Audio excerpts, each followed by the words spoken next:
Eu acho que já está gravando, professor. Então, eu gostaria de agradecer ao professor André Bueno, a cada um que nos acompanha pelo Zoom. Eu queria, então, começar o terceiro dia do nosso congresso, Teologia, Tradução e Interpretação, a obra e o legado do Padre Joaquim de Jesus Guerra, uma introdução para o André Bueno. Professor André Bueno, da Universidade Estadual Rio de Janeiro. Professor José está em Hangzhou. Lindo. Obrigado por comparecer. Professor, historiador, filósofo, sinólogo. Eu sou um grande fã do professor André. Talvez a pessoa que mais faz para aproximar as culturas do Brasil e da China. Publicou uma enorme quantidade de artigos. Eu não terminei de ver todos, eu vou confessar. Ele dirige vários projetos relacionados à divulgação da cultura chinesa no Brasil. Enfim, é uma grande satisfação, uma grande honra. Eu vou passar a palavra a você, professor. Bom, boa noite a todos, né? Ou bom dia para quem está aqui no Brasil. Para mim é uma satisfação estar aqui, né? Eu agradeço suas gentis palavras, Pedro. Eu acho que você redimensiona muito todo o meu trabalho, minha produção, mas de fato que eu sou um interessado, realmente gosto muito da cultura chinesa e tenho feito minha formação nesse sentido, né? Isso é uma coisa que realmente posso garantir que é um interesse sincero que eu já tenho mantido há anos, né? Ou seja, minha vontade de compreender alguns aspectos da cultura chinesa ainda não passou, né? Embora há alguns dias atrás eu estava conversando com o ex-embaixador Fausto Godoy, que serviu em várias partes da Ásia e que cedeu uma coleção fabulosa para o Museu do Paraná, né, Museu Oscar Niemeyer em Curitiba. E uma coisa eu concordo com o Fausto Godoy, é muito difícil a gente ser especialista em alguma coisa, né, em se tratando de China ainda mais. Tem uma piada na sinologia que fala, né, que quando você passa um mês na China, você volta para o seu país querendo escrever um livro. Quando você passa um ano, você começa a pensar bem no que você vai fazer, no máximo você escreve um artigo. Quando você passa mais de um ano na China, você começa a pensar bem no que você vai falar em qualquer conversa com as outras pessoas, né?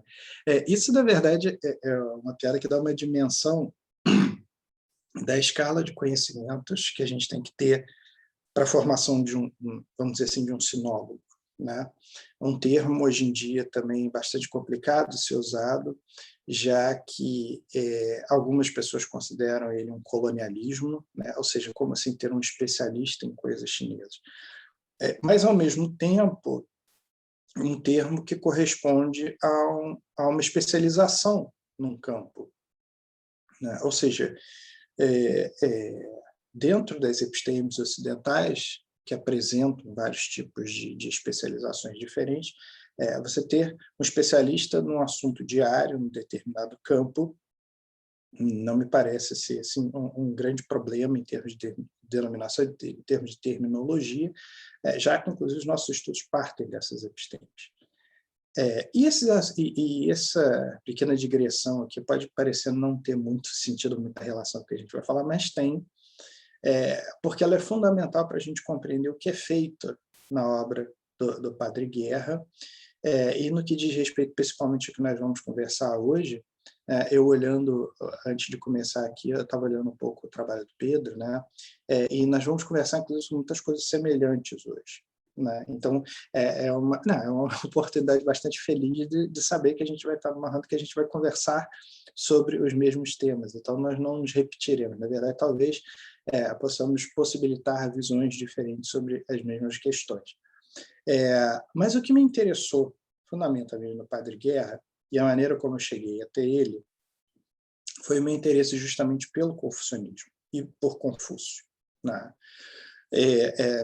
Minha trajetória acadêmica não foi fácil, de forma alguma. Ela foi eu conheci todo tipo de dificuldade para poder estudar China aqui no Brasil, né?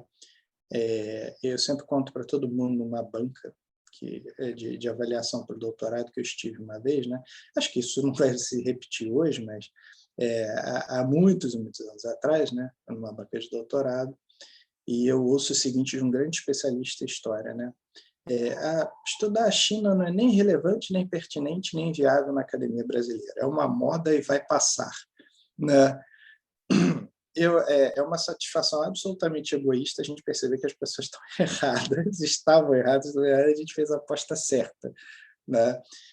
Mas, na verdade, acontecia que eu já queria há muito tempo desenvolver um trabalho sobre Confúcio, e isso só me foi facultado justamente no doutorado em filosofia, quando eu fui trabalhar uma relação entre Confúcio e Aristóteles, né, trabalhando na ideia de justa medida entre os dois autores.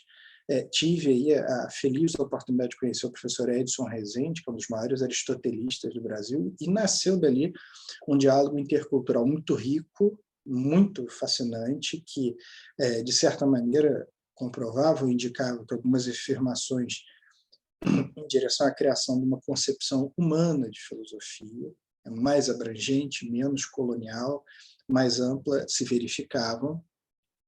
E foi nesse sentido que eu acabei encontrando com o Padre Guerra. Afinal de contas, as traduções disponíveis que nós tínhamos naquele momento eram basicamente, usualmente, em inglês ou francês. A gente encontrava algumas coisas em espanhol, encontrávamos algumas coisas em português, mas não necessariamente coisas boas, né? Como disse também uma outra anedota que eu ouvi uma vez, tinha muita coisa boa e muita coisa nova. Pena que as novas não eram boas e as boas não eram novas. Enfim, mas o encontro com o Padre Guerra, na verdade, foi o encontro que resultou justamente desse interesse de estudar Confúcio em português, e foi inevitável encontrar com as primeiras traduções dele. E, a partir daí, a partir do primeiro livro que eu encontrei dele, que era o Quadro e Volume, começou um verdadeiro garimpo pelas livrarias aqui do Rio de Janeiro para encontrar a obra do Padre Guerra, né? Era muito difícil. Isso tem relação, inclusive, com o que aconteceu com o projeto do Padre Guerra. A gente vai conversar um pouco sobre isso, né? Mas foi um verdadeiro garimpo mesmo, que durou anos, né? Porque algumas pessoas, alguns sebos ou livrarias, ou se fala aí alfarrábios, né, tinham um ou dois livros do padre, mas não tinham outros. O cerimonial, de fato, eu só fui encontrar em Portugal, né? Esse eu não... eu encontrei ele uma vez apenas numa biblioteca aqui no Brasil, e não tinha como fazer cópia, né? Ele estava guardado no armário, então não tinha muito o que fazer, né? E debulhar todas essas informações do Padre Guerra, né? Começar a trabalhar e tentar entender o que o Padre Guerra queria dizer, e a relação dele, bastante problemática com Confúcio, né? Problemática para nós, né? Para ele eu acho que estava resolvida, né? Mas tentar entender tudo isso que o Padre Guerra estava falando uma aventura. É uma aventura, de fato, na cabeça de um autor que, ao mesmo tempo, ele é fascinante, ele é riquíssimo, ele tinha um conhecimento da língua e da cultura chinesa incríveis, assim, admiráveis até hoje, pouco encontrados entre muitos atores, mas, ao mesmo tempo, com afirmações bastante problemáticas, bastante difíceis, ou colocando de uma outra forma, algumas até que dá para dar risada. Se, né, e a gente vai ver isso até o final dessa nossa conversa, se algumas dessas afirmações não tivessem sido levadas muito a sério, gente, né? E isso talvez aqui seja um dos aspectos que eu acho que é mais interessante pensar o Padre Guerra hoje em dia, né? Mas, ao contrário do que se fala, o Padre Guerra não é uma herança a ser preservada. Os trabalhos dele estão seguindo um curso que pode vir a ser recuperado por muita gente dentro de determinados interesses, determinado conjunto de propostas que estão vigentes até agora, né? Então, esse interesse pelo Padre Guerra ele acabou se tornando algo paralelo à construção das minhas produções. Foi se desenvolvendo interesse. Eu cheguei a tentar uma vez, se eu não me engano, inclusive uma bolsa para o Instituto Cultural de Macau com um projeto sobre o Padre Guerra, né? Mas não foi bem sucedido, não havia interesse na época, normal, tranquilo, né? Mas de uma forma ou de outra, isso acabou se traduzindo em algumas produções sobre o Padre Guerra, uma inclusive que saiu mais recentemente no Jornal de Comunicação da Cultura Chinesa, né? Sobre isso, que é uma espécie de uma conclusão dos meus trabalhos sobre o Padre Guerra que a gente vai conversar aqui hoje, né? E o ponto central do que eu queria conversar hoje é a ideia, para mim, extremamente fascinante e rica, do Padre Guerra conseguir se deslocar no mundo, dentro do mundo do pensamento cristão, para concluir que o Confúcio era um profeta cristão. Um profeta. Um profeta e cristão. Já vamos entender o que isso significa, né? Já de partida, eu tive algumas questões próprias minhas, né, de polissemia de conceito, para tentar entender o que o Padre Guerra, ou como ele queria classificar Confúcio, já que o próprio Padre Guerra dizia ele era um homem santo. Então, Confúcio seria um santo, como santos cristãos, né? Mas, peraí, a gente tinha um problema porque os santos vinham depois de Jesus, não antes. Você não tem santos. Você tem homens santos no Antigo Testamento, mas você não tem santos. Então, esse é um profeta, né? Ele seria... ou seja, como classificar? Eu sei que, inclusive, nesse jogo de palavras entre santo e profeta, eu acabei adotando a própria terminologia que circunda a relação entre o Novo e o Antigo Testamento, né? E por que isso é tão interessante, parece tão revolucionário numa revisão das ideias do Confúcio? A gente precisa voltar no passado para tentar entender como é que o Confúcio foi lido, principalmente a partir do século XVI, depois das várias missões religiosas que foram feitas na China, não só de jesuítas, mas também de franciscanos, de dominicanos e de outras ordens, né?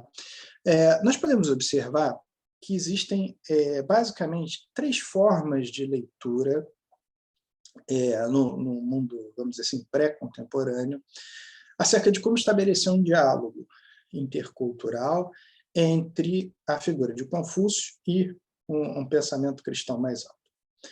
A primeira delas, que se deu de uma forma muito natural, natural mesmo, são os processos de sincretismo.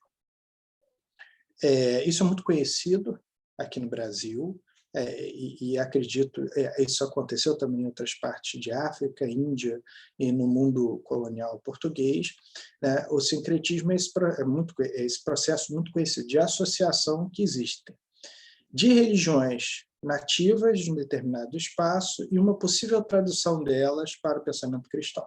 Então, no caso, por exemplo, aqui do Brasil, as religiões de matriz afro-brasileira muitas vezes são traduzidas, as suas divindades são traduzidas ou associadas a elementos do imaginário cristão. Então, Ogum vira São Jorge, Yansan vira Santa Bárbara, e assim vai, né? No caso da China, a gente tem uma associação bastante famosa, que é do Bodhisattva Guanyin com Nossa Senhora, inclusive por conta da imagem de Guanyin segurando uma criança, né? E então você tem uma interpretação tríplice dessa imagem, que é Nossa Senhora dos Navegantes, Guanyin e Iemanjá, né? Ou seja, se conflui na construção de um novo personagem religioso que dialoga com essas várias frentes. Mas a questão é que, quando você pega a figura do Confúcio, Confúcio não era uma divindade que pudesse ser sincretizada. Então, esse processo não funcionava para compreender a figura do Confúcio. E, por causa disso, era necessário usar um segundo recurso que foi desenvolvido a partir de uma tradição filosófica ocidental e da qual os jesuítas compartilhavam, que era, por assim dizer, uma separação entre a figura religiosa e a figura do sábio. Ou seja, como é que vários pensadores cristãos entendiam a trajetória ou as narrativas sobre a história da filosofia? Até basicamente o século XIX, com Nietzsche, não existe separação entre filosofia e religião, né? Eu acho isso, inclusive, um barato, porque um dos grandes mitos sobre a história da filosofia atual é que a filosofia nasce de um conflito entre o logos e o mito, né? E os mitos, entre a razão e o mito. Eu não sei se isso é exatamente verdadeiro, porque desde Sócrates, Sócrates já estava, Sócrates, nos seus muitos diálogos, né, afirma que ele ia morrer, ele estava doido para morrer, entre aspas, para saber o que tinha do outro lado. Se ele ia encontrar realmente com Homero, para saber como as coisas aconteceram, enfim. Então, eu acho que os filósofos eram, na verdade, bastante religiosos em vários aspectos. E não há essa separação, né? A partir de Santo Agostinho, principalmente, todos os filósofos são religiosos. Todos eles, basicamente, acreditam em Deus, né? Você vai abrir a maior parte dos tratados, textos filosóficos até o século XIX, muitos deles começam: ok, Deus existe. Então, a partir disso, não tem muito o que dizer, né?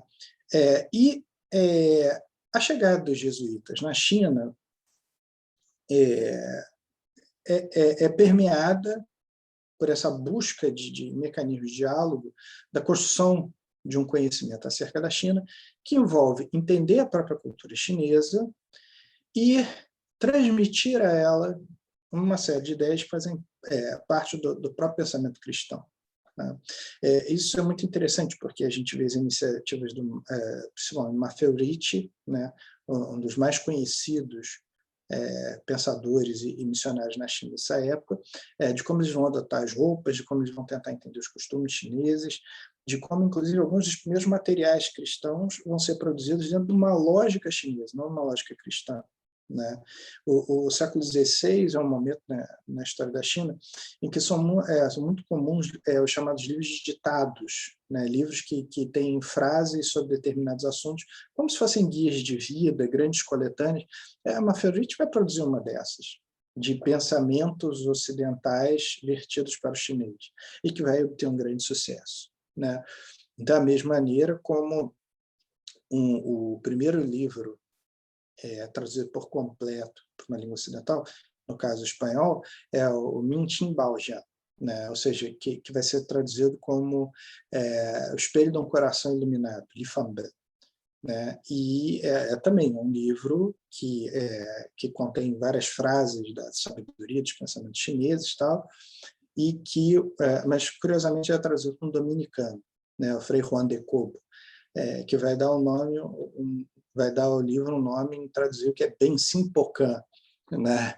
Então a gente vê que a tradição de dar nomes estranhos para as traduções de chinês no Ocidente já vem desde o século XVI, né? São os nomes assim que parecem absolutamente desconectados do que é a pronúncia de fato do nome do livro. Enfim, mas de uma forma ou de outra, esses jesuítas tinham uma iniciativa bastante autêntica e sincera de tentar compreender esse pensamento chinês e realizar com esse pensamento dois processos que são próprios dessa época, que são, primeiro, achar que tudo de uma forma ou de outra é religião, né? São os jesuítas que vão dar partida à ideia de fato que confucionismo é uma religião, assim como o taoísmo, assim como cristianismo, judaísmo, islamismo e vários outros ismos. Porque não existia na cabeça desses missionários uma diferença entre filosofia e religião. Quer dizer, existe uma diferença entre filosofia e liturgia, filosofia e teologia pura, né? Mas que é também uma diferença muito tênue, né?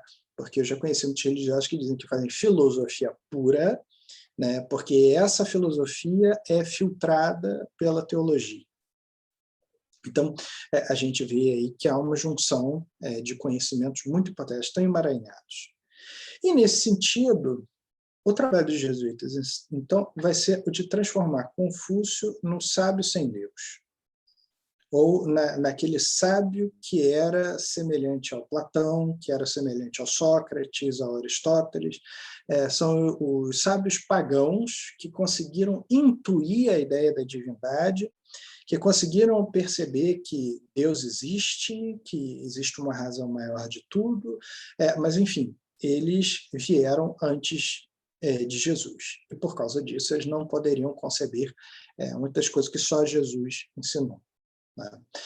Então, Confúcio, a partir daí, começa a ser trabalhado como esse sábio sem Deus ou sábio sem religião, não que ele fosse não que ele fosse privado de uma razão divina, não é isso. Mas você conseguir lidar com as ideias de Confúcio de uma forma, como é que a gente vai dizer assim, traduzida ou adaptada ao entendimento cristão, assim como fora feito com Platão e com Aristóteles, né? Então, ocorreu o quê, né? Assim como Santo Agostinho traduziu Platão para o cristianismo, São Tomás de Aquino traduziu Aristóteles para o cristianismo, faltava só alguém para traduzir Confúcio para o cristianismo. E, a partir daí, Confúcio e o confucionismo fazem parte de um imaginário de diálogo com o mundo ocidental e uma ponte, um acesso à cultura chinesa que os jesuítas souberam, inclusive, aproveitar muito bem, né? Diga-se de passagem, o trabalho dos jesuítas foi um trabalho incrível. Jacques Gernet chegou a estudar esse trabalho dos jesuítas. Ele fala, olha, nos tempos pré-conflitos entre jesuítas e dominicanos, e talvez muitos deles motivados por inveja, ciúme, e essa capacidade de diálogo que os jesuítas tinham com as outras ordens muitas vezes não tinham, né? Mas os jesuítas tinham feito um trabalho muito incrível dentro da China, né? E Macau era o ponto de partida dessas missões, dessas intervenções, enfim, dessas ações que os jesuítas realizavam na China. Um terceiro caminho surgiu já no século XIX, passado um largo período, após, principalmente, as grandes revisões, os grandes trabalhos iluministas, e em função, talvez, também de uma sinologia que se desloca do mundo ibérico para o mundo francês, né? Ou seja, nós ainda vamos ter uma grande ação por parte dos religiosos nesse campo do conhecimento sobre a China, mas nós teremos outros autores que não necessariamente fazem parte de ordens religiosas que vão começar a estudar a China. E alguns desses pensadores, do qual vai se destacar o Guillaume Pothier, vão propor, na verdade, uma revisão, uma reinterpretação panteísta dessas ideias acerca da religião chinesa, não só chinesa, mas de todas, né? O Pothier, por exemplo, ele é um especialista não só em chinês, mas ele sabia sânscrito, sabia persa, ele sabia várias línguas orientais, e o Pothier é um dos pensadores que vai fomentar uma ideia muito comum na época, uma concepção chamada concepção panteísta, de que todos esses pensamentos, saberes, filosofias e religiões, isso tudo junto no mesmo pacote, asiáticos, derivavam de uma sabedoria única ancestral, uma fonte de tudo, né? No século XX, inclusive, isso vai ser chamado depois como Sophia Perennis, e vai se transformar numa espécie de uma corrente esotérica nas mãos de Fritjof Schuon e do René Guénon, né? Então, o Pothier é um dos pensadores que vai dizer que existe uma razão comum a todas essas formas de pensar, né? Existe um entendimento, um manancial primeiro de tudo isso, né? E, obviamente, que o Pothier também está falando de Deus aí, né? Só que esse Deus panteísta é um Deus mais amplo que ele Pothier, se permitia falar que era Deus, que era Brahma, que era o Tien, que era, enfim, toda qualquer denominação que tentasse entender, na verdade, o que significava Deus. E eu cometi um erro aqui. Na verdade, Pothier não vai dizer que Deus é Tien, vai dizer que Deus é tal. É o caminho, a via. A gente já vai entender o porquê, né? Então, Pothier defendia essa ideia de que existiria uma sabedoria comum a todas essas formas de pensar, inclusive, as classificações que o Pottier cria são muito, muito interessantes, porque hoje elas são desconhecidas na academia, né, são muito pouco conhecidas, mas elas nos causam surpresa. Então, quando a gente vai ler alguns textos do século XIX, você vê, por exemplo, os taoístas sendo chamados de racionalistas. Eu fiquei curioso, mas por que os taoístas no século XIX chamam de racionalistas? Porque o Pottier dizia que o logos é razão. E se Deus é logos, né, logo Deus é a razão. Então, se os taoístas acreditavam numa sabedoria, primeiro, numa razão primeiro de existir de tudo, que era o tal, logo tal era Deus, logo tal era razão, então tal era razão. Hoje em dia, quando a gente lê as obras de taoístas, a gente fala assim, peraí, né? Porque a gente pensa em razão em outro sentido completamente diferente. A gente usa a razão como ideia de razão científica, racionalismo, né? E os taoístas muitas vezes colocam como antirracionais, na verdade, né? Como naturalistas, de fato. Então, mas essas soluções encontradas pelo Pottier fizeram muito sucesso na época, né? Tanto é que, como confucionistas e taoístas são sempre antitéticos, então, se os taoístas eram racionalistas, os confucionistas eram materialistas. Chamamos os confucionistas de materialista barato, né? Não, enfim. E por que a gente está fazendo essa introdução aqui? Por que a gente está falando dessas possibilidades de pensar Confúcio? Porque são essas correntes ou ideias centrais que permeiam a compreensão da figura do Confúcio no imaginário ocidental na entrada do século XX e ao longo de grande parte do século XX. Né? Confúcio aí é uma figura, dentro do ponto de vista ocidental, muito pouco trabalhado, e principalmente na academia, vamos dizer assim, lusófona, em Portugal e Brasil. Né? É muito pouco trabalhado. Há tentativas de compreendê-lo no ponto de vista filosófico, como acontece, por exemplo, com Inácio Raposo, no Brasil, em 1938, que faz uma tradução das obras de Confúcio a partir do Pottier, mas tentando mostrá-las como uma opção filosófica às tradições ocidentais, ou seja, para além de Platão, Aristóteles, Sócrates, Platino, existe Confúcio também, assim como existem outros, né? E a obra de Inácio Raposo não deve ser de forma alguma deixada de lado, né? Apesar de ser muito pouco conhecido também, Inácio Raposo foi fundador da Faculdade de Filosofia do Rio de Janeiro, né, que existe até hoje, uma das mais importantes no Brasil, e era ele que estava traduzindo Confúcio na década de 30. Né? Não é uma obra completa, para a gente ter uma tradução do Confúcio de fato no Brasil completa, a gente tem que esperar até a década de 60, mas todos os trabalhos que vieram para o Brasil sobre o Confúcio ao longo do século XX, eles são permeados por essas leituras cristãs. Haja visto o grande sucesso que teve aqui no Brasil as obras do Lin Yutang. Né? E o Lin Yutang, ele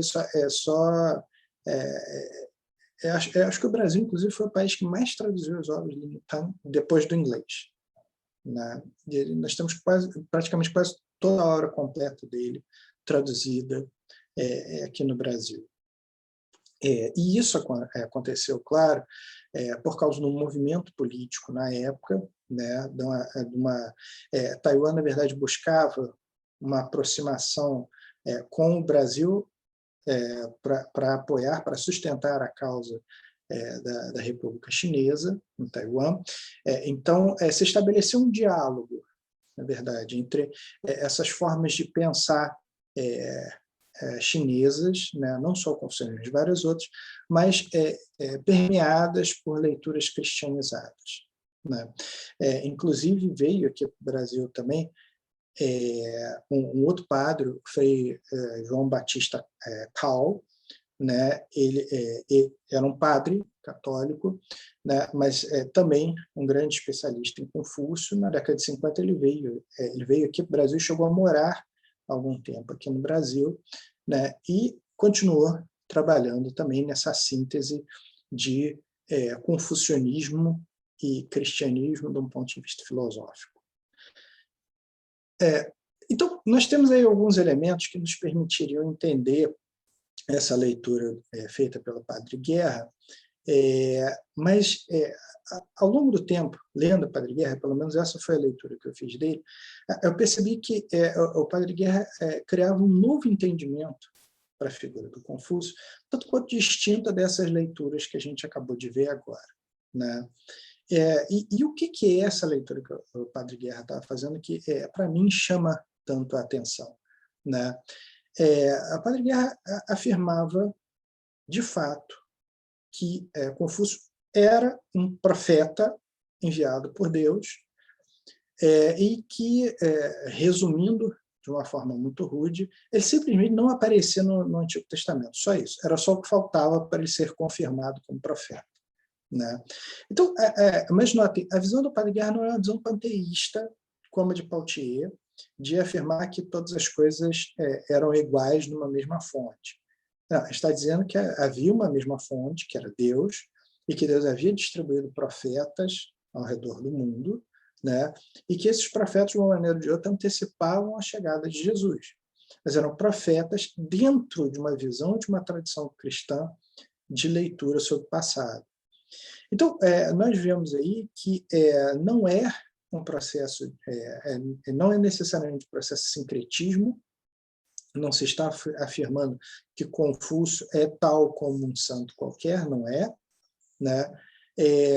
Não está se afirmando que Confúcio era um filósofo sem Deus, um filósofo possível de ser lido pelo pensamento cristão. Não, Confúcio está dentro dessa genealogia. Confúcio faz parte dessa genealogia de construção do mundo judaico-cristão. E por causa disso ele é um profeta. E por causa disso os clássicos chineses são as escrituras chinesas. Ou seja, é como se, na verdade, nós tivéssemos um conjunto de escrituras paralelas ao próprio Antigo Testamento, que mostram o que estava acontecendo na China de acordo com a vontade divina. E esse é um passo muito importante, porque o que o Padre Guerra está fazendo, então, é afirmar categoricamente, peremptoriamente, que Confúcio poderia e deveria ser lido tal como os materiais produzidos estritamente dentro da tradição judaico-cristã. Então, isso é muito sério, porque, de uma forma ou de outra, ele está concedendo um estatuto de escritura sagrada a esses clássicos chineses e a obra de Confúcio. E, ao conceder esse caráter sagrado, ele está abrindo uma porta de entendimento, uma via de entendimento entre essas duas tradições, e a gente pode até dizer de uma cópula entre essas duas tradições, que não é conhecida mesmo dentro das tradições jesuítas. É interessante que, em algum momento dos trabalhos que eu fiz sobre o Padre Guerra, eu falava que o Padre Guerra escrevia dentro da melhor tradição jesuíta. Hoje em dia, eu não sei se essa minha afirmação está correta, porque penso eu que o melhor da tradição jesuíta que existia nele era pensar como estabelecer formas de diálogo, mas ele vai mais além. Supondo e tentando entender e mostrar que Confúcio poderia ser perfeitamente inserido dentro do mundo judaico-cristão. Agora, é claro que, para fazer isso, né, ele vai ter que fazer um grande acerto, né, ele vai ter que fazer uma elaboração muito complicada entre as cronologias, né, entre os paralelos entre os eventos históricos acontecidos no mundo oriental e mediterrâneo com o mundo chinês, e aí que surgem algumas das dificuldades, algumas das novidades do trabalho do Padre Guerra, né? O Padre Guerra, na verdade, entendia, dentro dessa sequência histórica de acontecimentos, e a grande justificativa para ele afirmar que tudo isso era possível, era o que ele considerava ser uma predestinação dos portugueses em tentar compreender e elucidar o que era o sentido, o que era, entre aspas, o espírito da China, né? Então, o Padre Guerra afirma várias vezes, inclusive, que ele foi enviado por Deus, ele acha que a sua missão era divina, ele acha que ele tem essa prerrogativa, e ele acha que os portugueses, de fato, desde o século XVI, já estavam abrindo portas, haviam criado um diálogo muito especial com o mundo chinês, e na cabeça do Padre Guerra existiam vários acontecimentos que de uma forma ou de outra, comprovavam para ele que isso realmente era verdadeiro, né? Nas outras 2 sessões que a gente teve aqui, né, nós vimos como o Padre Guerra, por exemplo, falava com anjos, recebia mensagens divinas. Não é só isso, os acontecimentos históricos também informavam para o Padre Guerra, na leitura dele, de que Macau era um porto aberto para a China. Macau continuava sendo, no século XX, a entrada para o mundo chinês. Em 1966, por exemplo, a gente tem um episódio bastante marcante na história de Macau, que é o incidente 123, que acontece no final do ano de 1966, ou seja, em plena Revolução Cultural, que a soberania de Macau praticamente deixa de existir, né? A China continental está às portas da cidade, está pronta para tomá-la, mas num movimento bastante interessante dentro das relações históricas de Macau e China. Macau era a grande porta de entrada de ouro e de vários outros recursos ocidentais que o próprio governo da China continental, na verdade, na época do Mao, assim, era uma porta de entrada para esses recursos, né? E sobre os quais, ao mesmo tempo, o governo conseguia estabelecer uma vigilância, conseguir ficar mais atento a esses trânsitos. Então, era interessante a existência de uma Macau internacional. E após o processo de negociação, bastante intenso, Macau continua sendo colônia portuguesa, mesmo apesar da China poder tomar Macau rapidamente, em um dia, se quisesse, né? O grande temor, na verdade, é que acontecesse com Macau a mesma coisa que aconteceu com Gol e Damão na Índia, que ela fosse tomada à força, e isso não ocorre, né? O governo da China continental mantém seu interesse de ter uma porta aberta ao diálogo com outras nações. Há, inclusive, toda uma ideia que permeia na época essas relações, o início de um diálogo sul-sul, as influências da Conferência de Bandung, em 1955, tentando criar uma terceira via, um terceiro mundo, né, que se contrapusesse às tensões da Guerra Fria. Enfim, existe uma série de ideias que podem até justificar ideologicamente a permanência de Macau na condição de colônia portuguesa, mesmo ocorrendo eventos de 1966, mas tudo isso está sendo dito para nos informar que o Padre Guerra lê esse episódio de uma forma completamente diferente. O Padre Guerra lê esse episódio como uma intervenção divina, como se as pessoas tivessem decidido não invadir Macau, porque Deus as inspirou a fazer o contrário, né? Isso é um dado muito importante na construção dessa narrativa da relação entre Macau e China, e possivelmente entre essa cultura lusófona portuguesa e a cultura chinesa, já que ela é permeada por outra condição epistêmica aí, que é a presença de uma interpretação metafísica e teológica para o evento. E a gente está falando isso de décadas de 1970 a 1980. Então, falando mais do século XIX. Nós estamos vendo um especialista, um grande conhecedor chinês, dizendo, não, Macau foi salvo porque Deus estava lá. E notem que, quando ele fala isso, ele não está dizendo que Macau foi salvo apenas porque é uma cidade de Deus, né? Porque Deus está com os chineses também. Senão eles não teriam chegado a um acordo, senão eles não teriam se entendido. Esse tipo de interpretação, ao meu ver, é fantástica, mas ela ilustra a capacidade que ele tinha de disseminar essa ideia judaico-cristã em toda a análise que ele vai fazer da figura de Confúcio.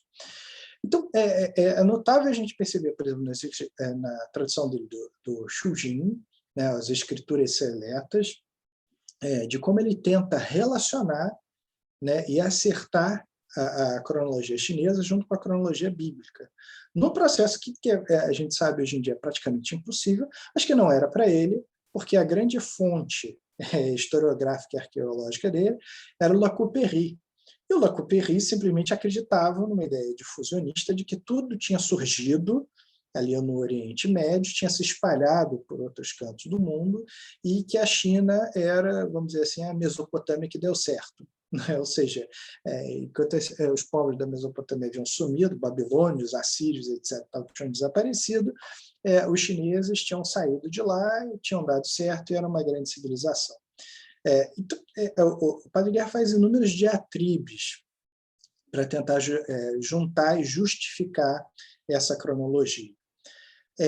Mas até aqui nós estamos falando de um sistema de leitura histórica, de um sistema de interpretação vamos dizer assim, de fatos históricos, que você pode manipular de várias formas distintas, já que eles estão há muito tempo no passado. E antes do carbono 14, e até mesmo depois do carbono 14, muitas datações são discutidas, né? É claro que o carbono 14 oferece para a gente uma segurança em termos de datação, que a gente não tinha antes. Então, você supor que uma coisa de 10 mil anos atrás, quando na verdade 2 mil anos atrás, né, são coisas muito diferentes, mas ao mesmo tempo o carbono 14 permite margens de erro de 1000 anos. Você tem uma margem de erro de 1000 anos na antiguidade, ou só de 500 anos, por exemplo. 500 anos é simplesmente Brasil antes da chegada dos portugueses para Brasil após a chegada dos portugueses, né? Então, é muita coisa em termos de espaço-tempo. Mas um outro elemento bastante interessante na construção dessa ideia de Confúcio como um profeta judaico-cristão, que se trata da construção do pensamento filosófico de Confúcio e da estrutura da linguagem chinesa. E aí a coisa fica ainda mais deliciosa, né? Os paralelos estabelecidos entre as afirmações de Confúcio e vários outros ditos judaico-cristãos já eram muito conhecidas na época. Então, a famosa regra de ouro, não faça aos outros que não quer que seja feito com você, ou ame a todos sem distinção. Há ainda uma passagem muito discutida de Confúcio, quando perguntam a ele, o senhor é o sábio? E ele fala uma coisa muito vaga, tipo, não, eu não sou sábio, o grande sábio é aquele que virá, que vai fazer a junção do céu e da terra. Então, os cristãos lendo isso falavam, está anunciando Jesus. Ele está inspirado, é a razão divina que atua sobre ele. Mas para essa razão divina existir, para que ficasse comprovado e evidenciado que não apenas as passagens históricas coincidiam com as narrativas bíblicas, né, mas que também existia um fundo cultural para tudo isso, né? Essa é a segunda parte do trabalho do Padre Guerra, que também é extremamente interessante, que é a criação do seu sistema de tradução da língua chinesa, que é o sistema de aprendizado da língua chinesa que ele vai criar, que ele não por acaso chama de semântica universal, né?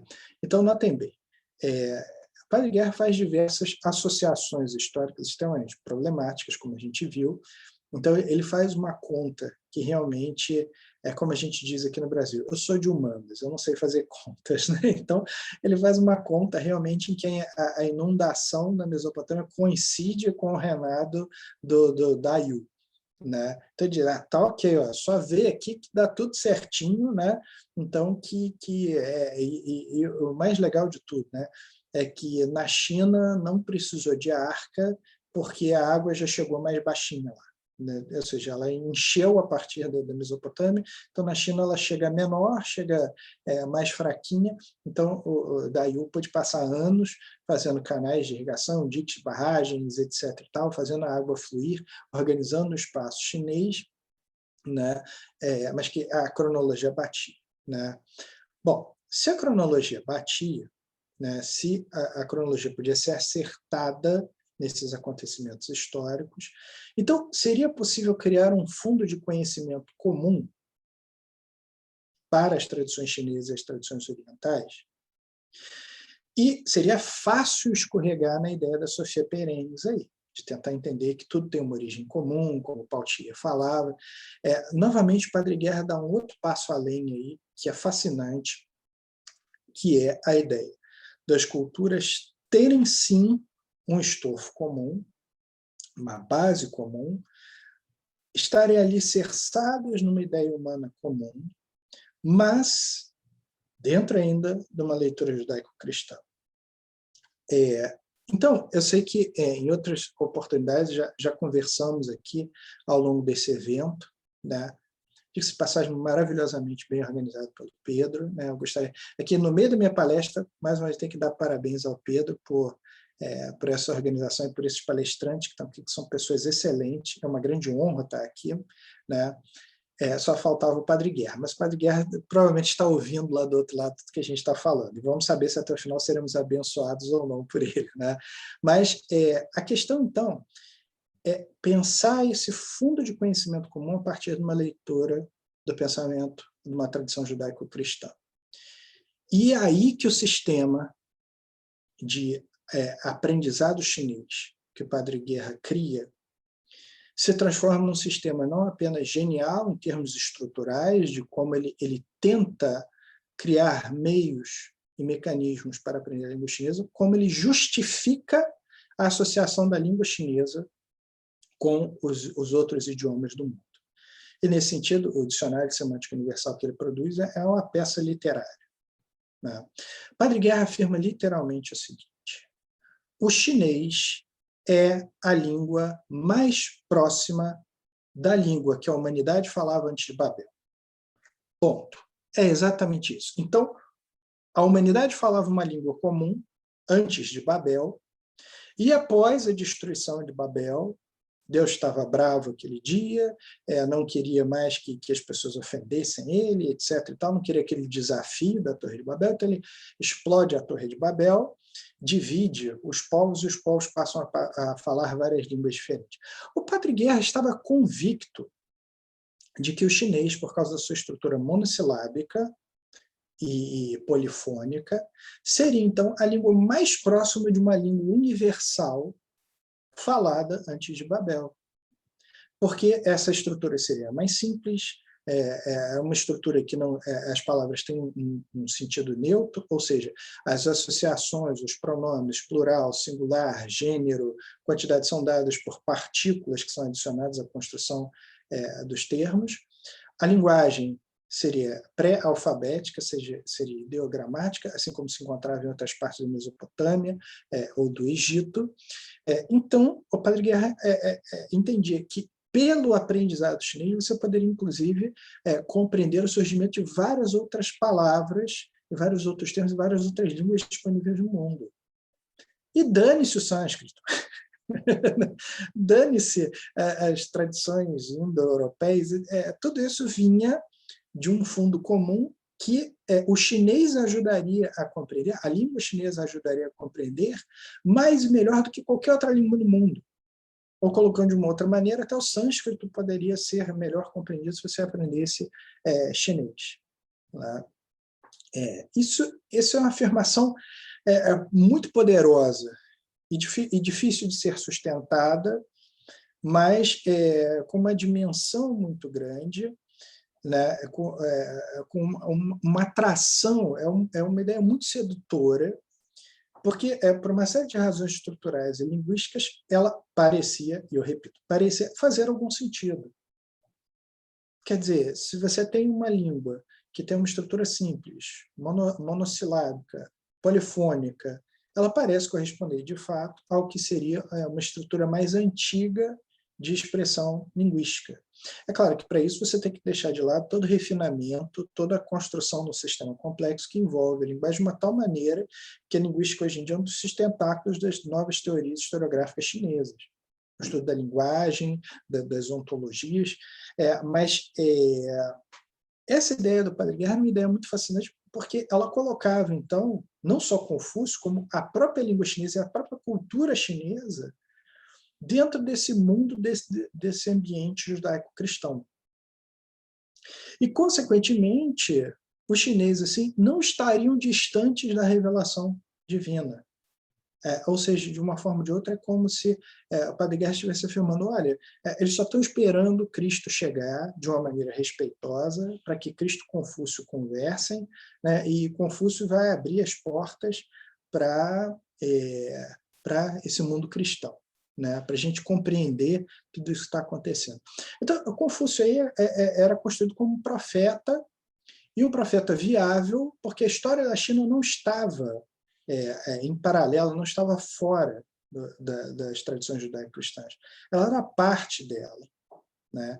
Era um conjunto de conhecimentos e tradições sagradas que estavam inseridas dentro desse escopo e que precisavam ser lidas para compreender o papel da ação divina no mundo, não só através das tradições do Antigo Testamento, do Novo Testamento, mas também pelos escritos de Confúcio. Então, notem aí como o Padre Guerra conseguia passar por cima de todas essas outras teorias, né? A teoria da Sofia Perennis, ou o filosofismo, ou pura e simplesmente secretismo. Ele conseguia se destacar, se desvencilhar de todas essas coisas, fazendo uma leitura essencialmente cristianizada do Confúcio, mas trazendo Confúcio para dentro do jogo cristão, né? Colocando ele como um autor absolutamente legível dentro das tradições cristãs. Eu fico imaginando assim que o Padre Guerra, talvez nos anseios de Padre Guerra, não sei, fosse que um dia durante a homilia um padre chegasse e citasse porque Jesus disse, porque Pedro disse, porque Confúcio disse. Ele acharia isso limpo, né? Como a gente viu uma vez quando Paulo estava não sei aonde, maravilha. E uma vez quando Confúcio estava não sei aonde, ok. Tudo isso faz parte do mesmo projeto, da mesma tentativa de converter esse mundo a uma visão cristã, mas uma visão cristã com certeza mais ampla, mais aberta e mais integrativa, talvez, do que outras visões que a gente tenha conhecido, né? Mas esse projeto tão interessante, tão bacana e tão bonito e tão rico, né? Já se aproximando aqui do nosso finalzinho, por que ele não deu certo? Né? O que aconteceu com o projeto Padre Guerra, pelo menos dentro da visão que eu estou propondo aqui hoje, o que houve com o projeto Padre Guerra? Em primeiro lugar, o século XX é um século onde as tensões da Guerra Fria criam áreas de estudo chinês e desenvolvem os campos da sinologia, né, fazendo uma distinção entre as duas, uma como um campo de estudos contemporâneos sobre a China e outra como um campo de estudos sobre as tradições chinesas. E ambas as áreas, embora recebessem muitos especialistas religiosos, ainda recebessem especialistas religiosos, eram áreas vinculadas essencialmente às universidades e às academias, não mais às missões religiosas. Há todo, inclusive, no caso da China continental, todo o processo de fechamento, né, que acontece ao longo do século XX, em determinados períodos, o que faz com que o papel das missões religiosas seja bastante reduzido, né, principalmente a sua ação na China continental fica bastante reduzida. Então, o projeto Padre Guerra ele tem vários complicantes aí, que eu acho que não podem ser resumidos apenas ao sistema de transliteração que ele usou, que era muito complicado, e era mesmo, né? Tem nomes que o Padre Guerra traduzia lá do chinês que parecem fórmulas de química, né? Tipo H2O, alguma coisa assim e tal, mas não é só esse o problema. Uma das questões cruciais já para o projeto Padre Guerra se transformar num projeto mais amplo a qual público, para qual público ele vai ser recebido. Quer dizer, quem que quer ler, quem que queria ler Confúcio como profeta cristão? Né? Ao longo da década de 60 e 70, inclusive, a gente tem uma da contracultura que pega novamente Buda, Confúcio, Lao Tzu e transforma eles em personagens do pensamento esotérico, salvacionista, transcendental, como são as obras do Alan Watts, por exemplo, que tornam esses sábios orientais muito mais simpáticos, né, dentro de uma visão assim, de uma religiosidade mais livre. Né? Ele não vai encontrar amparo entre os acadêmicos, que em geral tinham seus receios em relação às suas ideias religiosizáveis, e principalmente havia um problema de distribuição nas obras do Padre Guerra. E isso é uma coisa séria. Né? A obra do Padre Guerra não foi devidamente distribuída. Ela circulou entre Macau, circulou um pouco em Portugal. Aqui no Brasil, a editora Rosita Kemp começou a trazer algumas dessas obras para São Paulo, mas eu chego até a comentar num dos textos que eu escrevi sobre o Padre Guerra, que aqui no Rio de Janeiro, né, a cidade onde eu moro, os livreiros mais antigos ainda lembram, na década de 80, de padres que vinham de Macau, carregando sacolas com livros do Padre Guerra e tentando vender esses livros nas livrarias, não só para ajudar a divulgar a obra do Padre Guerra, como ainda precisam ajudar a pagar as despesas. Então, era uma coisa surrealista, porque você não tinha internet, você não tinha sistema de compras, você encomendava o livro, podia demorar mais que um ano para chegar, não tinha contato com Macau, câmbio, nem pensar, não existia sistema SWIFT, né? As ordens de pagamento eram arcaicas, demoravam, né, da década de 90, 1990 para cá, a gente aprimorou muito esse sistema. Mas a obra do Padre Guerra é ainda uma obra dos anos 1980. E o Padre Guerra não estava sozinho nessa concorrência pelas almas chinesas, né? Aqui na América do Sul, você tem um projeto muito forte ligado à chamada Teologia da Libertação, que tentava levar o cristianismo, uma espécie de um cristianismo, não diria um cristianismo socialista, mas um cristianismo mais aberto, voltado aos pobres, embora o pessoal da Teologia da Libertação se afirmasse, de certa forma, ligado a ideias socialistas, né?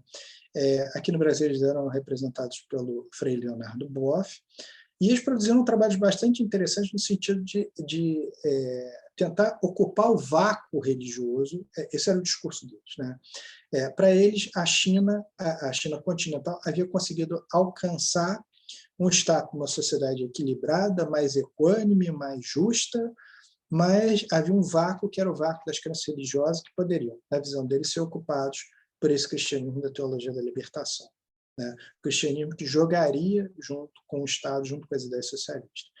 E alguns trabalhos foram bastante interessantes, como China, a Harmonia dos Contrários, ou China e Cristianismo, né? O China e Cristianismo, em 1978 a 79, se eu não me engano, e China, a Harmonia dos Contrários, em 1982. Né? São dois trabalhos que trazem informações bastante atualizadas sobre a China da época e que tentavam investir nesse diálogo cristão socialista, que abriu uma outra vertente em relação à obra do Padre Guerra. Os anos 90 e a abertura da China com o governo Deng Xiaoping deixaram de lado um pouco ambos os projetos, né? E o Padre Guerra já viria a falecer em 1993, ou seja, não houve como continuar com o seu trabalho, e esse projeto parecia então ter caído no limbo, né? E só sujeitos esquisitos como eu que sairiam pelas livrarias procurando as obras do Padre Guerra. Mas aí aconteceu uma coisa bastante interessante, que é o fecho de toda essa nossa conversa hoje aqui, que é a seguinte. Num período bastante recente, principalmente a partir de 2012, quando eu comecei a publicar alguns desses meus artigos sobre o Padre Guerra, eu tenho percebido, de fato, uma recepção bastante interessante aos trabalhos dele, por grupos que estão interessados em retornar à China em missionações, em tentativas de evangelizar a China, né? Então, muitas dessas pessoas que me procuraram a partir desses trabalhos do Padre Guerra são pessoas, em geral, de ordens ou de grupos, que aqui no Brasil a gente chama, num grande guarda-chuva, de protestantes ou evangélicos. Né? É um guarda-chuva, na verdade, que inclui várias denominações diferentes, muitas diferenças entre si, mas que são grupos que muitos deles têm interesse, de fato, em ir até a China, realizar esse processo, tão sonhado processo de conversão da China. Né? E é interessante que esse pessoal, quase todos eles, vieram atrás das ideias históricas do Padre Guerra. Olha só que coisa curiosa. Então, em primeiro lugar, né, Confúcio como santo, de jeito nenhum. Mas pensar Confúcio como profeta, pensar os ajustes cronológicos entre a ideia criacionista e a cronologia chinesa, isso cai como uma luva para estabelecer um diálogo entre esses agentes e a comunidade chinesa. E a gente não deve, de forma alguma, desprezar o valor e o papel dessas iniciativas, já que são as igrejas protestantes que mais crescem atualmente na China e que mais expandem o pensamento cristão lá dentro. Tanto é que houve um episódio na China, com quase uns... acho que vou fazer 10 anos agora, né, em Chufu, cidade de Confúcio, que se propôs a construção de uma igreja em Chufu, que iria encobrir, iria inclusive criar sombra sobre o mausoléu de Confúcio. Obviamente que isso deu uma confusão muito grande, mas de uma forma ou de outra isso mostrou, ou gerou um alerta sobre a capacidade de mobilização que os cristãos já têm na China em relação a determinadas causas, apesar de todos os discursos que existem em relação a isso, né? Pelo menos aqui no Brasil, ainda há um discurso muito reincidente que a Bíblia é proibido ler a Bíblia na China, que se queima a Bíblia, que se prende padre, que se etc, etc, etc, etc, né? E aí um monte de gente vai para lá, volta de lá e continua dizendo isso, e eu acho até engraçado, quando alguém fala todas essas coisas para mim e diz, eu fui lá, vi tudo isso e voltei. Eu só pergunto, voltou como? Né? Como é que você conseguiu sair de lá? Porque as pessoas, infelizmente, a gente sabe, hoje é a era do fake news, né? Nós estamos disseminando uma série de informações, muitas delas ainda dentro da velha acepção orientalista do Said, mentiras mesmo, né? Mas, bom, essas mentiras são divulgadas por vários grupos diferentes, não só por isso, mas por vários grupos, né? Mas o interessante é notar esse interesse renovado pela obra do Padre Guerra, né? Então, distante da concepção usual que a gente tem de que a obra do Padre Guerra estaria superada por causa dos seus pensamentos, das suas concepções arcaicas ligadas à tradição jesuíta, eu gostaria de finalizar propondo que, dentro das novas dimensões do mundo contemporâneo, onde movimentos neoconservadores têm alcançado uma expressão bastante significativa, não me causa surpresa, mas me causa bastante interesse, saber desse interesse renovado que a obra do Padre Guerra causa, principalmente no intuito de uma missionação à China, mas de pensar também como essa obra será lida e o que será feito dela, quais são os limites da compreensão do interesse que esses grupos têm sobre o trabalho do Padre Guerra, né? E de uma forma ou de outra, né, notável pensar que a obra do Padre Guerra está fazendo sucesso novamente, com muito atraso, décadas de atraso, mas que ela ainda consegue conquistar muitos fãs, principalmente aqui no Brasil, né? Eu agradeço a todos, terminei com 1 minuto de atraso, né, Pedro? Mas enfim, acho que atendi a demanda. E fico aberto a perguntas se a gente tiver a oportunidade no final. Então, né? Pedro, obrigado. Opa, excelente. Obrigado, professor. Então, a gente pode fazer pergunta agora ou você quer juntar no fim? Como você preferiu, acho que a gente pode juntar no fim também, você que A sabe. gente está com o tempo meio estourado. Vamos abrir então para, bom, uma pergunta agora, pelo menos uma pergunta, já que a sua Olá, palestra está fresquinha ainda. Oi, professora. uma pergunta Mande, fresquinha? Pode ser uma pergunta fresquinha por favor. aqui de Lisboa, de Portugal.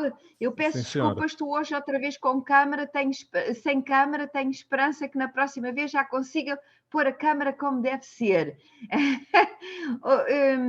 Então, a pergunta, primeiro, antes de mais, parabéns por esta excelente iniciativa, que continua e que o Pedro está de muitos parabéns, porque de facto tem-nos posto a todos nós a contactar uns com os outros e estamos a trocar ideias e as conferências a que eu tenho assistido são excelentes, têm sido excelentes, de maneira que o Pedro está mais que de parabéns.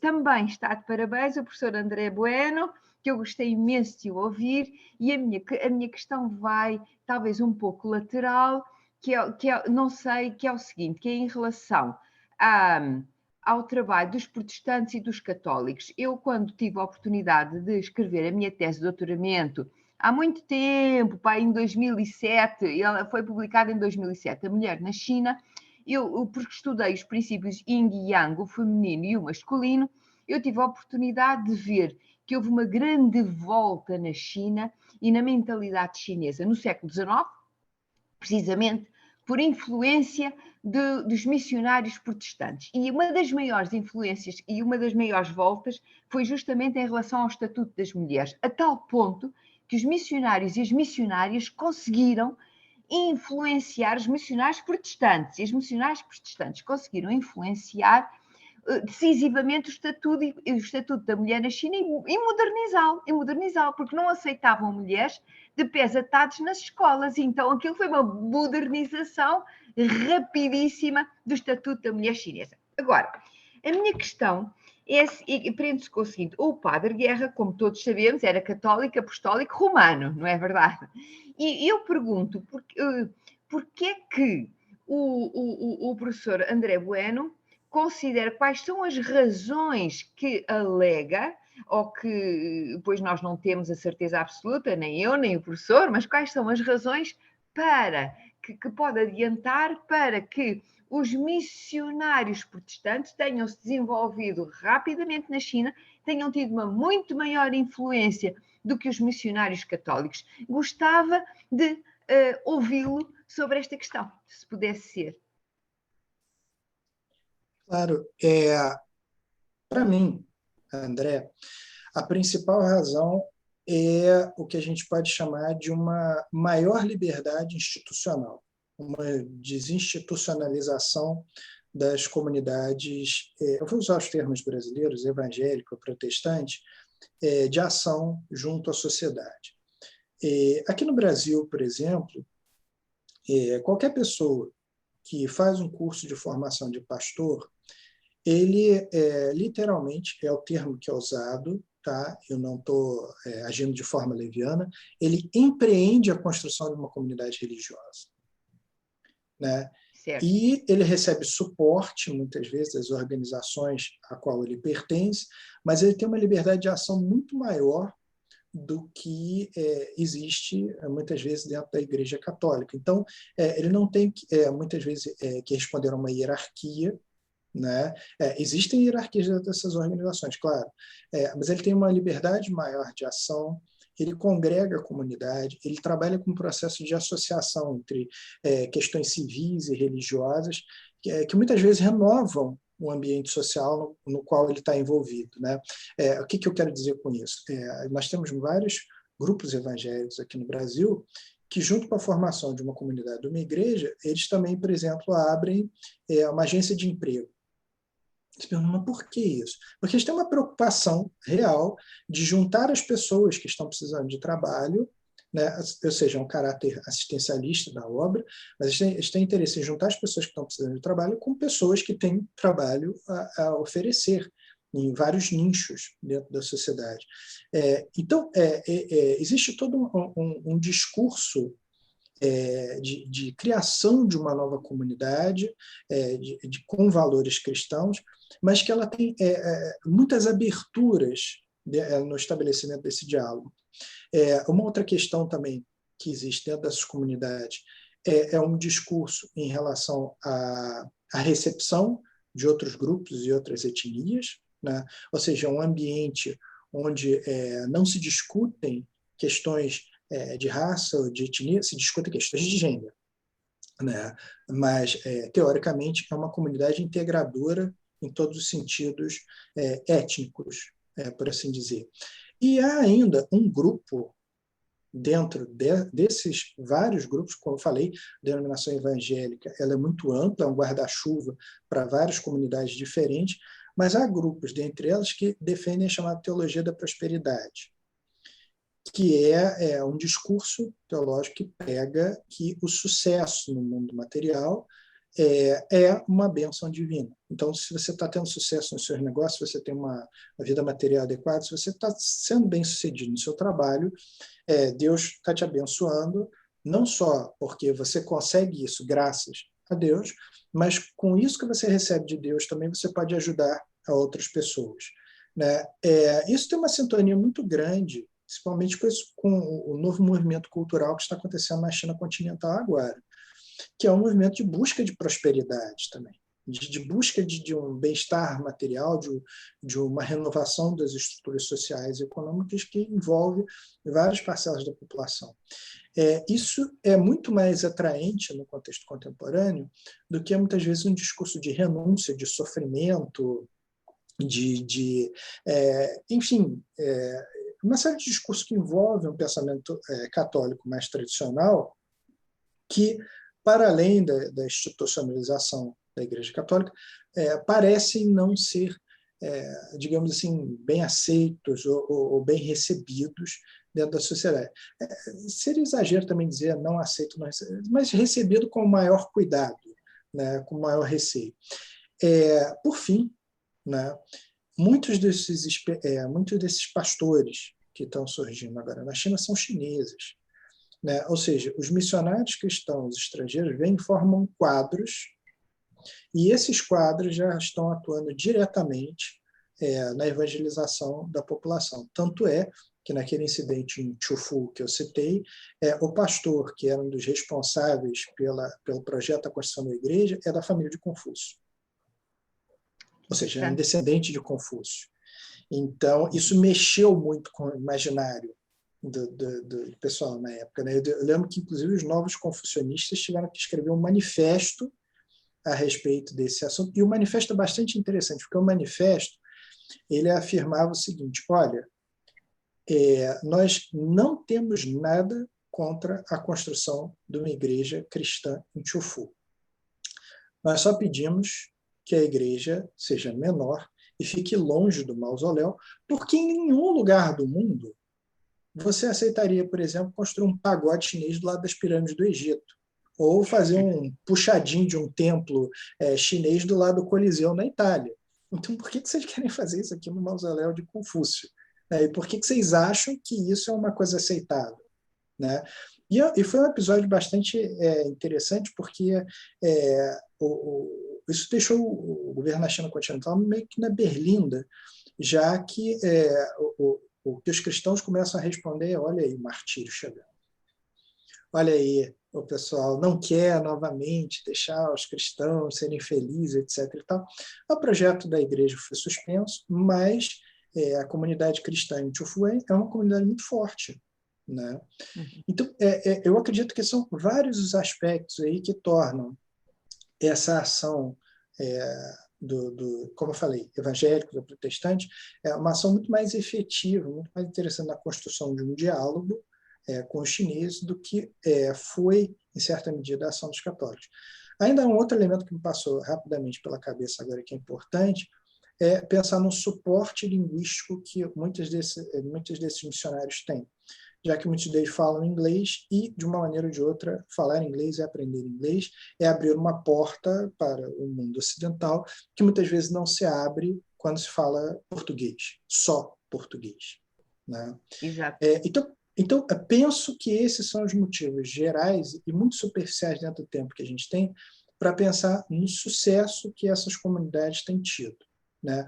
Agora, eu acho que o outro desafio é pensar até onde vai esse sucesso no momento que essas comunidades ou esses grupos tentarem qualquer ação no âmbito político, né? Aqui no Brasil, pelo menos, esses grupos representam partidos e ações políticas que participam efetivamente da vida política brasileira, né?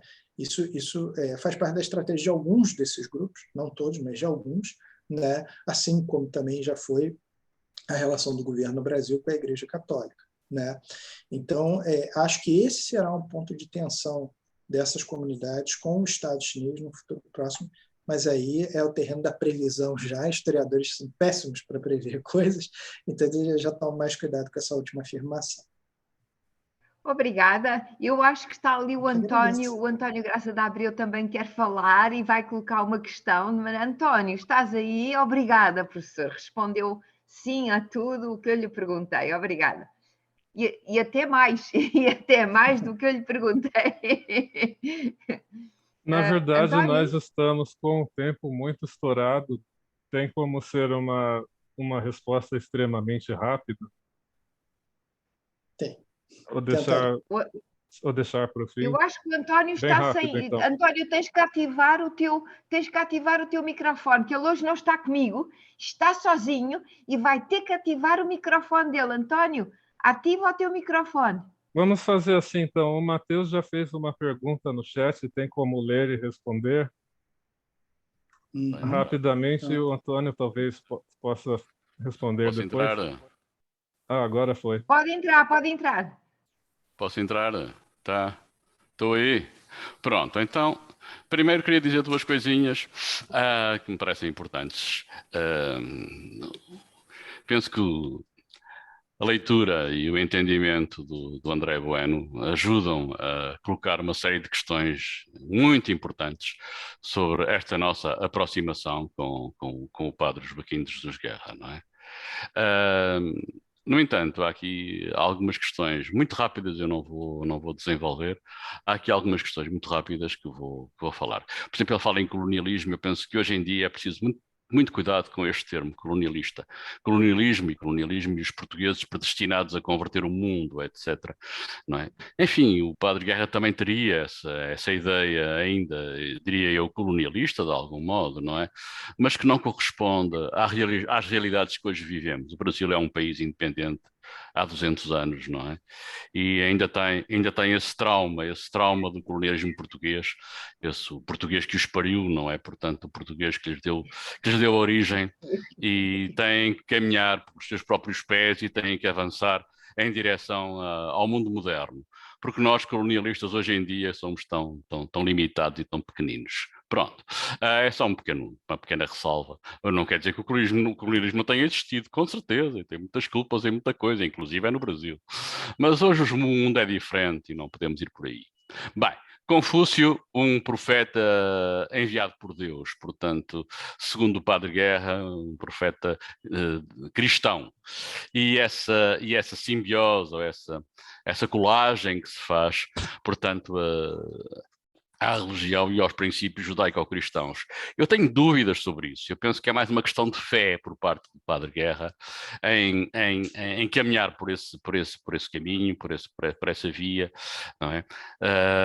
Traduzindo os clássicos e colando-os sistematicamente aos textos bíblicos, enfim, às escrituras cristãs. E penso que esse caminho hoje em dia já não funciona, porque estamos de facto em 2022, os anos avançaram e hoje praticamente já ninguém acredita que os textos que o Padre Guerra traduziu, os clássicos de facto, os cinco livros, portanto os clássicos, tudo isso já está num outro patamar que não tem muito a ver com o Antigo Testamento nem com as escrituras católicas, mas enfim, por isso, e o André Bueno há bocadinho falou nisso, não é? Porque é que as coisas com o Padre Guerra não são aceites hoje em dia pela sinologia mundial? Pois não são aceites, porque não têm pernas para andar. Desculpe lá, eu estou a ser muito simples, com todo o respeito que eu tenho pela figura do Padre Guerra, mas às vezes é uma questão de fé. A gente acredita porque tem fé, e tem fé ainda não sei bem em quê. Eu também tenho muita fé, mas já não sei muito bem em quê também passo por aí. Se calhar o problema é meu e não é dos textos do Padre Guerra. Portanto, tenho aqui só mais uma coisinha para dizer. Pois, interesse renovado hoje em dia pelos trabalhos do Padre Guerra, não me parece que isso vá acontecer, não é? Porque os trabalhos do Padre Guerra estão datados, tiveram o seu próprio tempo, tiveram a sua própria altura de serem feitos, e hoje em dia, e começando logo pelo chinês alfabético e pela transliteração dos caracteres, e até eu ia dizer, eu às vezes tenho que ter cuidado com as palavras que digo, eu ia dizer a má qualidade das traduções dele em língua portuguesa, temos que ter atenção a isso. Os textos não são bonitos em português. O Padre Guerra, com todo o respeito que eu tenho pela figura da pessoa, que conheci e com quem contactei durante alguns anos, não é? O Padre Guerra saiu muito jovem de Portugal, isolou-se em relação à língua portuguesa. Esteve na China aqueles anos todos, aprendeu muito chinês, sabia muito chinês, ainda bem que sabia muito chinês, mas depois caminhou por atalhos obtusos que nos levam a becos sem saída, acho eu. E, António, inclusive, António. Eu vou já acabar. Em relação à língua Nós portuguesa. estamos muito curtos de tempo para... Então vai, pronto. Não digo mais nada. Pronto, está. Ok, vamos avançar. Ok, vá, pronto. Tudo bem. Obrigado. Eu também não digo mais nada, era só para dizer, mas então como é que tu justificas, António, que estejamos aqui a fazer este congresso se o Padre Guerra, Porque ele se já não se merece. fala hoje do Padre Guerra? Não, porque ele merece que se faça este congresso, ele merece que se fale sobre ele. Não podemos é endeusar a pessoa, portanto, não podemos é pô-lo num patamar que eu penso que não bate certo com a sinologia a nível mundial. É só isso. Agora, que ele merece, com certeza, foi pioneiro, fez um trabalho notável em muitos aspectos, enfim, com todas as ressalvas, e se formos falar dos aspectos positivos e negativos, há aqui o yin e o yang, há sempre o positivo e o negativo. E se formos destacar o que é que ele fez de positivo e o que é que fez de negativo, se calhar isto está equilibrado. Por isso é que estamos aqui a falar de uma figura singular e uma figura única na sinologia de Portugal e do Brasil nestes últimos 200 anos. Pedro, Antônio, Ana, obrigado pelos comentários. Matheus também fez uma pergunta, e como o Pedro falou aqui, eu vou tentar responder tudo em 1 minuto apenas, então somente. Sobre a questão colonial, está resolvido na minha cabeça. Até 1822, aqui também era Portugal, e nós éramos divididos por um rio chamado Atlântico.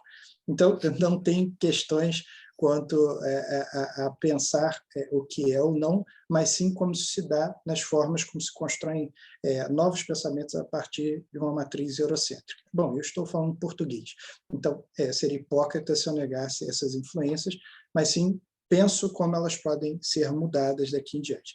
Quanto à questão do Padre Guerra, sim, a questão de fé, é claro que a obra dele é eivada, né? É permeada pela noção de fé dele. Né? A questão é se as pessoas vão abraçar isso ou não. No ambiente, eu acho que o ambiente acadêmico tem que estar preparado para isso, sim, porque a retomada do Padre Guerra, e de certa forma respondendo aqui ao Matheus, né, a retomada do Padre Guerra não está sendo feita necessariamente no ambiente acadêmico, pensando justamente, como o Matheus perguntou, de como nós podemos usar as suas obras no âmbito do conhecimento sinológico. Mas nós temos que estar preparados para isso, porque as pessoas que estão lendo Padre Guerra, pelo menos aqui no Brasil, não são do âmbito nem dos estudos chineses, nem do âmbito sinológico.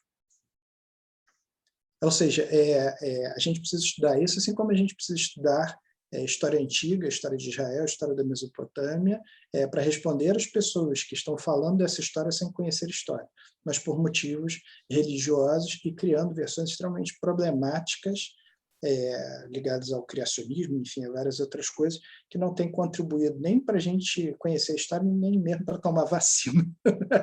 Enfim. Mas, Pedro, Segundo missionários, só saber quem é essa pessoa, se você e o Pedro puder falar, não sei quem são os novos leitores do Padre Guerra, além do Pedro, no caso. Né? Além de alguns professores da USP, talvez, também. Missionários, pessoas interessadas em missionação na China, pelo menos as que me procuraram, as que mandaram e-mail, assim, inclusive uma conhecia a outra, falava, não, procura esse etc e tal, e querendo saber mais, etc. Um interesse generalizado, sim, né, de pessoas voltadas para a missionação. Se não eram, queriam ser missionários. Tá? Pedro, obrigado, Matheus. Pedro, somos todos seus agora. O debate foi excelente, muito acalorado, e nós estouramos o tempo em 21 minutos. Eu vou tentar fazer o que eu ia fazer muito rapidamente.